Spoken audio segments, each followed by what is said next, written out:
Quand le monde devient trop lourd, je cherche ton regard, ton détour. Olá, seja muito bem-vindo. No vídeo de hoje, vamos desvendar a história da Torre Eiffel, o ícone de Paris que nasceu como um sonho impossível e se tornou um símbolo de genialidade e paixão. Vamos explorar a visão de Gustave Eiffel, as reuniões que enfrentaram críticas ferozes, os desafios técnicos que marcaram sua construção para a Exposição Universal de 1889 e as curiosidades que a tornam única. Como uma torre de ferro, planejada para ser temporária, conquistou o coração do mundo e continua a inspirar gerações. De sua criação em meio a polêmicas ao seu legado como emblema de romantismo e inovação, esta é uma história de coragem e visão. O que faz a Torre Eiffel tão especial para você? Em 10 segundos, logo após a vinheta.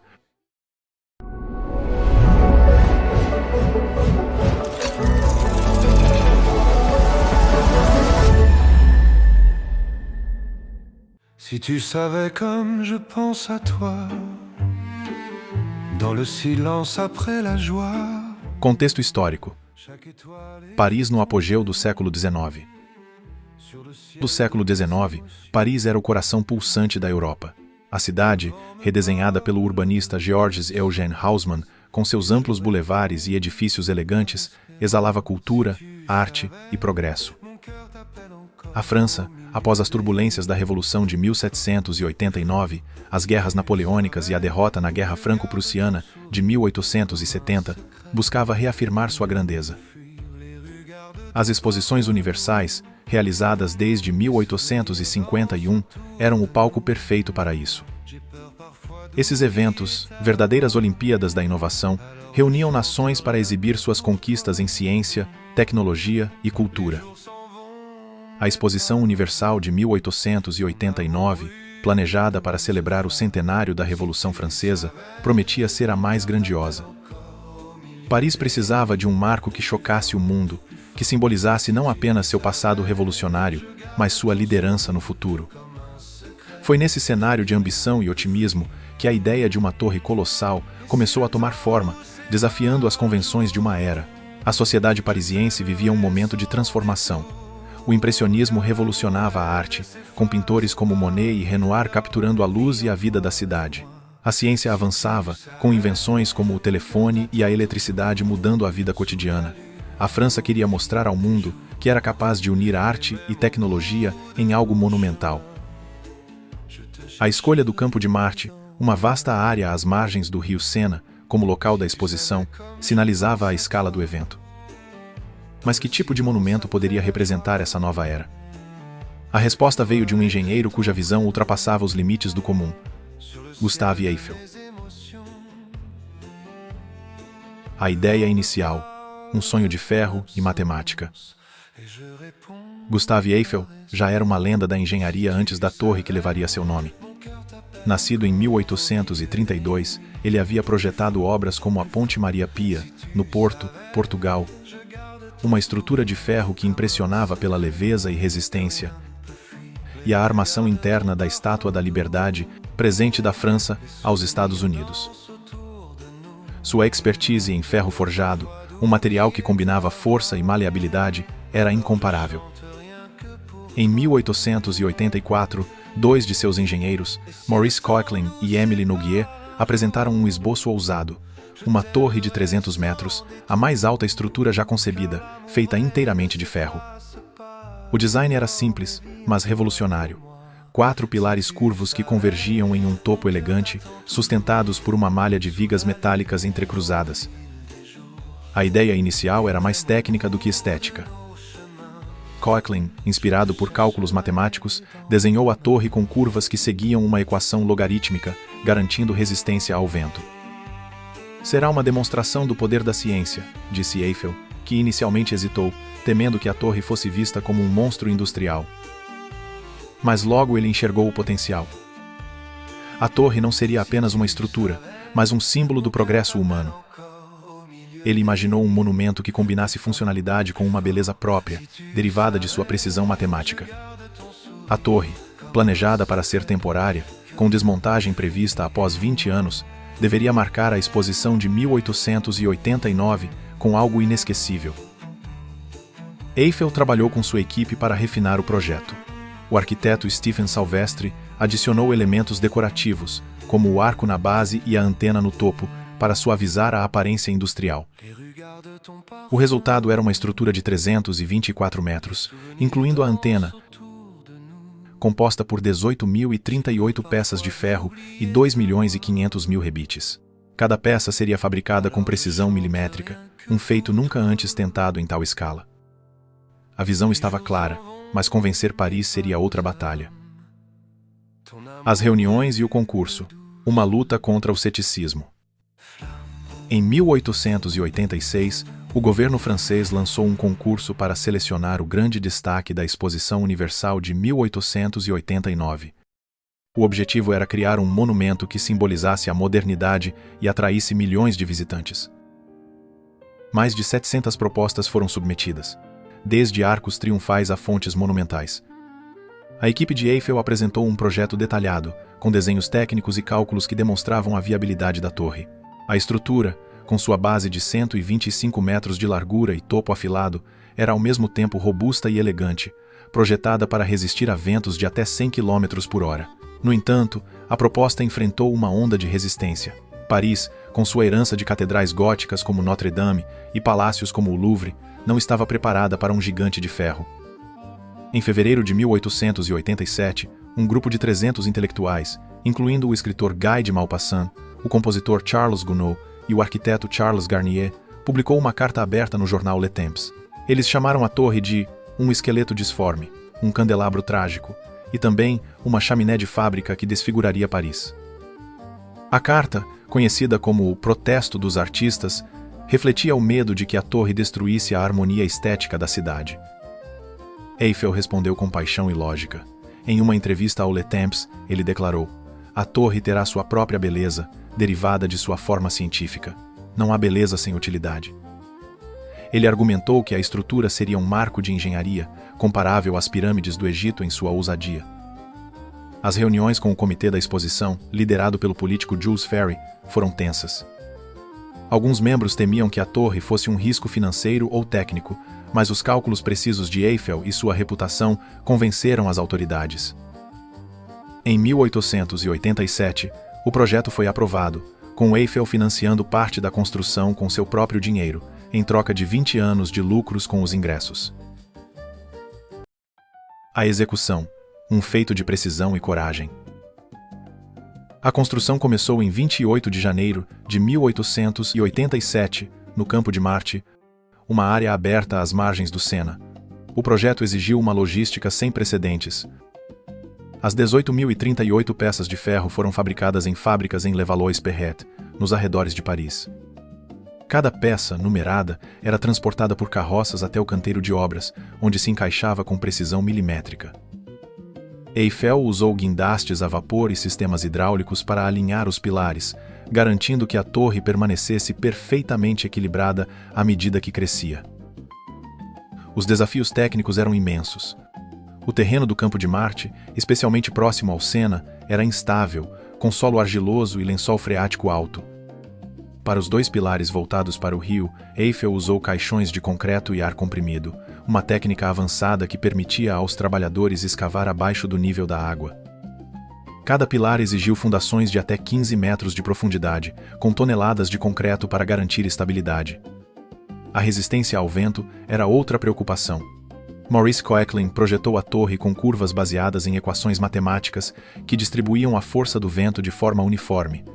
Testes em modelos reduzidos, uma prática inovadora, confirmaram que a torre suportaria tempestades sem colapsar.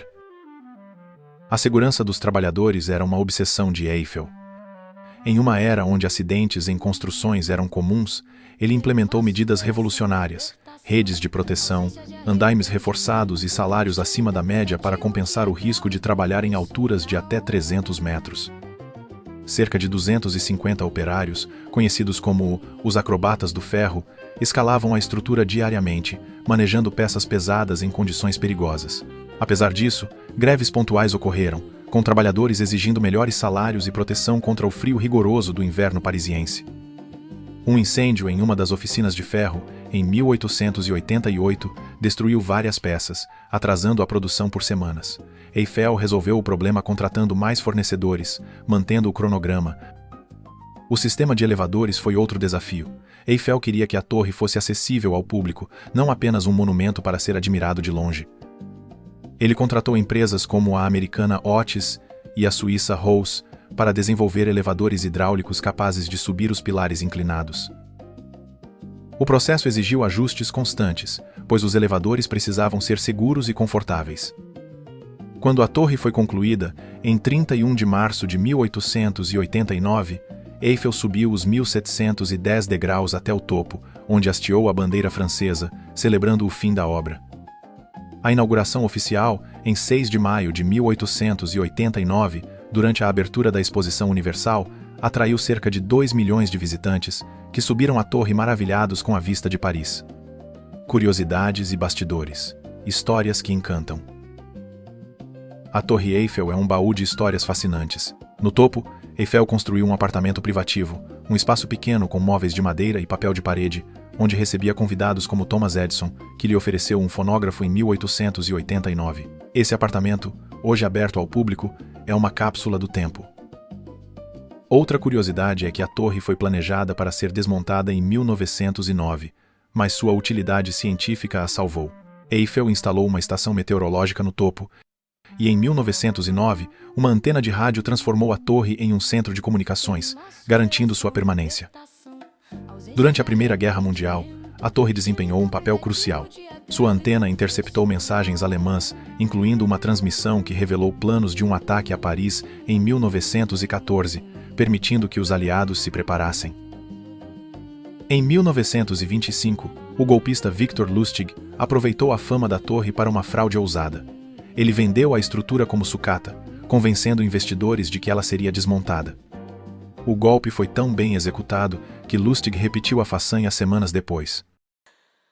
Em 1912, o alfaiate Franz Reichelt tentou testar um paraquedas de sua invenção pulando do primeiro andar da torre, mas o tecido não abriu, resultando em uma tragédia que chocou Paris. A torre também tem suas peculiaridades físicas. O ferro se expande no calor, fazendo-a crescer até 15 centímetros no verão. Sua pintura, renovada a cada 7 anos, consome 60 toneladas de tinta.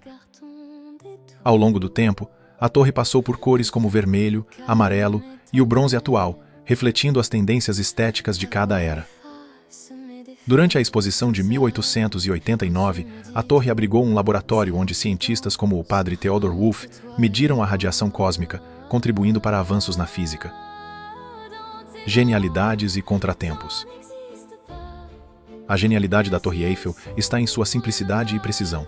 O uso de ferro forjado permitiu uma estrutura leve, com apenas 7.300 toneladas, mas capaz de suportar ventos fortes. As curvas matemáticas de Koechlin garantiram estabilidade, enquanto o sistema de elevadores, uma novidade para a época, tornou a torre acessível a milhões. Eiffel também inovou ao testar a resistência ao vento em modelos reduzidos, uma prática que antecipou métodos modernos de engenharia. Os contratempos, porém, foram muitos. As críticas públicas, lideradas por intelectuais, quase levaram ao cancelamento do projeto. Greves de trabalhadores, exigindo melhores salários e condições, interromperam a obra em momentos críticos. O incêndio na oficina de ferro, em 1888, atrasou a produção, e a pressão para concluir a torre antes da exposição era enorme. Eiffel superou cada obstáculo com organização e determinação, transformando a torre em um marco da engenharia. O legado, um símbolo que transcende o tempo. O que era para ser uma estrutura temporária, tornou-se o maior símbolo de Paris. Hoje, a Torre Eiffel recebe cerca de 7 milhões de visitantes por ano, sendo um dos monumentos mais visitados do mundo. Sua iluminação noturna, introduzida em 1985, transforma Paris em um espetáculo de luzes, com shows que encantam moradores e turistas. Painéis solares instalados recentemente mostram seu compromisso com a sustentabilidade, enquanto sua antena continua a ser usada para transmissões de rádio e TV. Culturalmente, a torre é onipresente. Ela aparece em filmes como Um Americano em Paris e Meia-Noite em Paris, em pinturas de artistas como Marc Chagall e em músicas que celebram o romantismo. Durante eventos históricos, como a libertação de Paris em 1944, A torre foi palco de celebrações, com bandeiras francesas hasteadas em seu topo. Economicamente, ela impulsiona o turismo, gerando bilhões de euros anuais e sustentando milhares de empregos. A torre também mudou a percepção de Paris. Antes dela, a cidade era conhecida por sua arquitetura clássica, com catedrais e palácios. A Torre Eiffel introduziu a modernidade, mas para alguns, ofuscou a simplicidade de uma Paris mais antiga. Réplicas da torre, como as de Lisboa, Las Vegas e Tóquio, tentam capturar sua magia, mas nenhuma iguala seu impacto. A Torre Eiffel é mais do que um monumento. É um símbolo de ousadia, inovação e da capacidade humana de transformar sonhos em realidade. Reflexão final. A Torre Eiffel nos ensina que grandes ideias enfrentam resistência, mas a visão e a perseverança podem criar algo eterno. De um projeto criticado como monstruoso a um ícone amado por milhões, ela conecta o passado ao presente, lembrando-nos que o impossível é apenas uma questão de perspectiva. O que a Torre Eiffel representa para você? Um marco de engenhosidade ou um convite para sonhar sem limites? Compartilhe nos comentários o que mais te emocionou nessa história. Muito obrigado por assistir até o final. Se você gostou deste vídeo, deixe o seu like para que este conteúdo chegue a mais pessoas. Inscreva-se e ative o sininho para não perder as próximas histórias. E claro, conte aqui nos comentários qual o trecho desse vídeo chamou mais a sua atenção ou se esquecemos de colocar alguma informação importante. A sua opinião é o que dá vida a este canal. Um grande abraço e até a próxima.